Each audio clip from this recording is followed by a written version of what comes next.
This is the last message I want to give you. And yet, even as I write those words, I feel a tremor of dishonesty running through them, because how can anything be the last when it comes to you? You are the one presence my heart keeps returning to, even when my pride orders me to step away, even when my responsibilities demand distance. But maybe I say it like this because I need to convince myself I can end something that has already rooted itself too deeply in my life. Maybe this message is less of a goodbye and more of a confession soaked in the fear of losing you completely. There were days I thought silence would save me, days where I tried to ignore how my pulse changed when I heard your footsteps, how my breath faltered when you looked at me with eyes that unknowingly stripped my defenses. I told myself that a prince should not feel this strongly, that he should not crumble for a person who does not even realize the chaos she stirs inside him. But my heart rebelled. It refused to stay loyal to the restraints my rank demanded. It kept reaching for you, even when I forced my hands to stay still. You have to understand something. I did not choose you. I did not wake up one day and decide you would occupy the most sacred part of my mind. You simply appeared, soft, quiet, unintentional, and the world shifted without my permission. I began to see beauty where I once saw emptiness, peace where I once carried storms. You made me question the life I had accepted, the path I had never dared to challenge. And perhaps that is why loving you has felt both like a blessing and a wound, because you made me feel alive in ways that terrify me.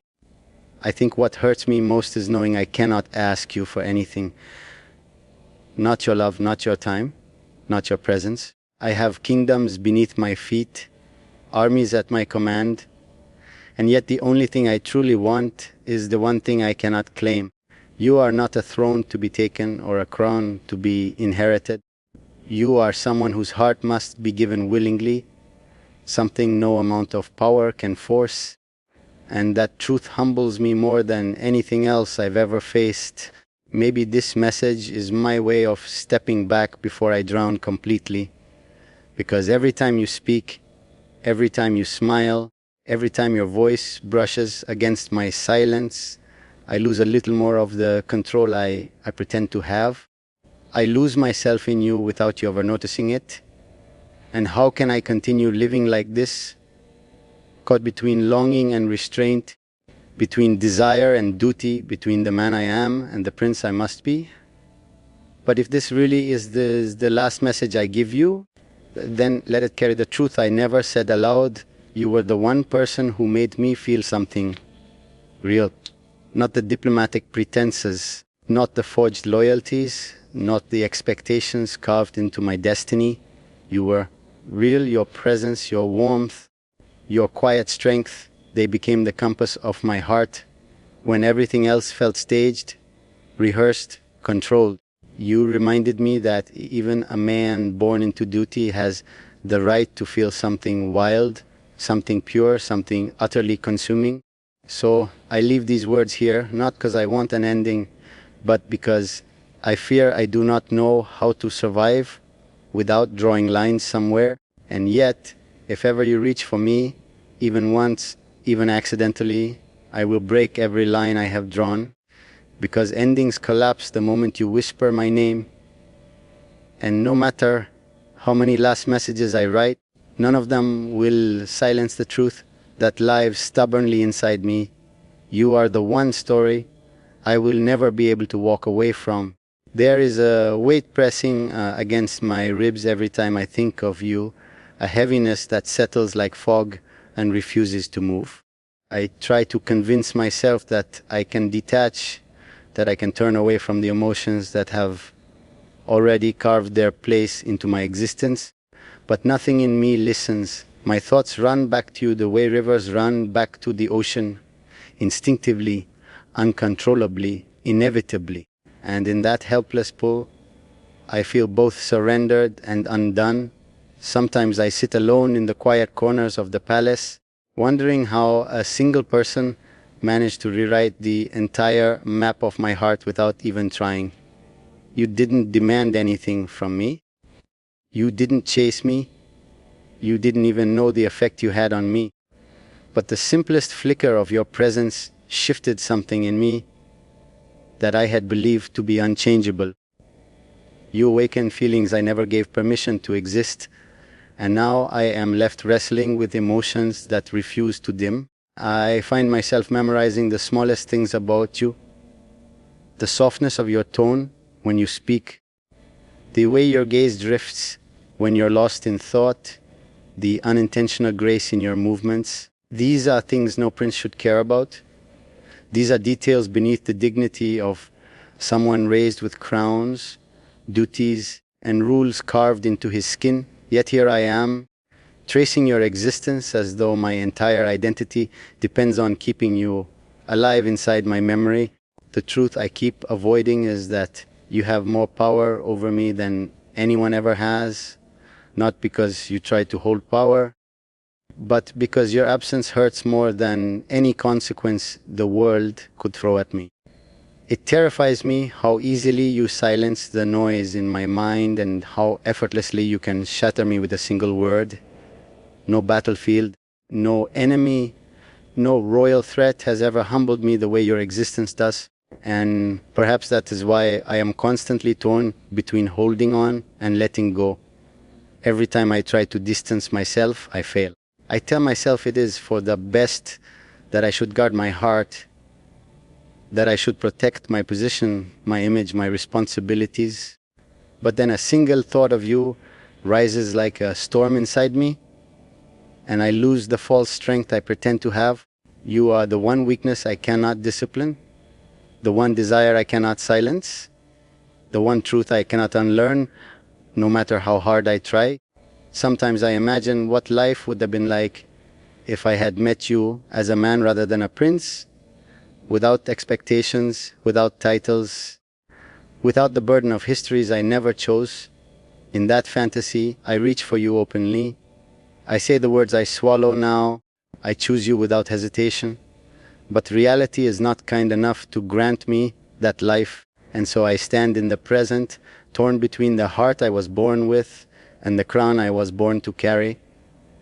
And yet, despite everything, despite the distance, the silence, the restraint, I cannot deny the truth that anchors itself inside me over and over again.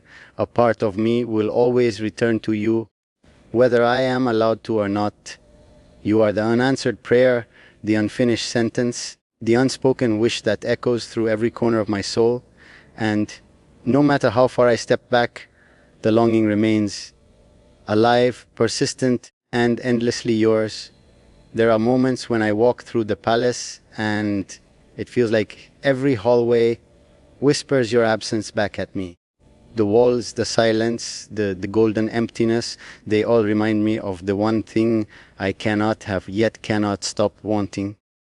I have learned to command armies, negotiate treaties, silence nations, but I have never learned how to silence my heart when it beats for someone it shouldn't. And that is the cruelest part of this entire story, how everything in my life holds structure except the one thing I feel for you.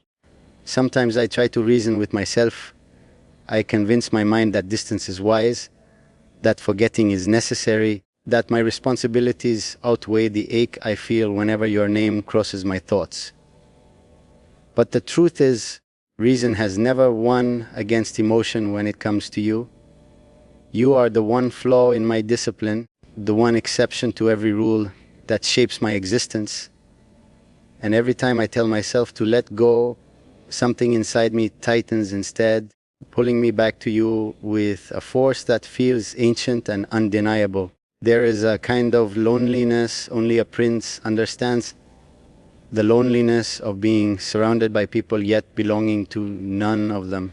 I have lived with that emptiness all my life, but when you walked into my world, it shifted. For the first time, I felt something warm enough to cut through the cold, fragile enough to fear, real enough to desire. You didn't save me. You didn't try to. Your presence alone made the walls inside me crack, and I didn't realize how much those cracks meant until I started fearing the thought of you disappearing from my life. What I feel for you is not dramatic or exaggerated. It is the quiet kind of longing that wraps itself around my soul and refuses to loosen. It is the kind that grows in silence, never seeking permission, never asking for permission, never waiting for logic. It is the kind that makes me question everything I thought I understood about myself. I thought I knew loyalty, duty, discipline, but you taught me vulnerability, desire, and the ache of wanting something I cannot claim. There are nights when I sit with thoughts heavy enough to drown me, imagining what my life would look like if I could choose freely, if I could let my heart lead instead of my title. In those moments, I picture a world where I walk beside you without fear, without secrecy, without the burden of expectations shadowing every decision I make. But such a world exists only in my imagination, and returning to reality feels like falling from a place I was never meant to reach. You changed me in ways I never anticipated. You reached into the parts of me I never showed anyone, not the council, not the kingdom, not even my own blood. You made me aware of emotions I had buried so deep I didn't think they would ever resurface.